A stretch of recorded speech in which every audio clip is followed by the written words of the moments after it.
kazi inayofanyika kwa ajili ya ujenzi wa reli tunayoita Port Link, inaunganisha kutoka bandarini kwenda kwenye njia kubwa ya reli ya SGR.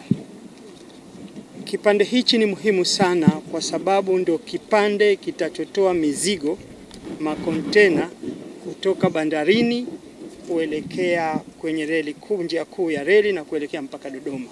Sasa hivi tunavyozungumza, hatuwezi kuchukua mzigo moja kwa moja bandarini kupeleka Dodoma, kupeleka maeneo mengine. Tunavyofanya sasa, tunachukua mzigo ulioko Pugu, kutoka Pugu halafu tunaingia kwenye njia kubwa ya reli ya SGR na tunaenda mpaka Dodoma.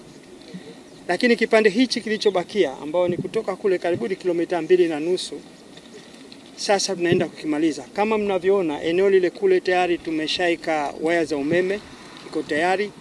Lakini hapa katikati ama tulipo hapa tunafanya stabilization ya njia, yani tunaimarisha njia hapa. Halafu tutaleta udongo, halafu tutaweka reli kuhakikisha sasa kwamba mzigo tunaweza kutoa hapa mpaka kufika kwenye njia kuu ya reli.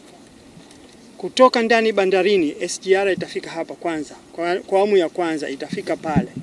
Lakini kutoka bandarini tutalolifanya, tutachukua mzigo wa makontena kwa kupitia MGR. Kwa sababu ndani humo zimo njia za MGR. Utachukuliwa pale, ukiletwa hapa tutaweka crane zetu ambao tutautoa mzigo kutoka kwenye MGR, tutauleta kwenye SGR.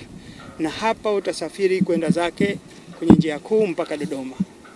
Kazi hii tumekubaliana imalizike utapofika mwisho wa mwezi wa Januari mwaka 2026.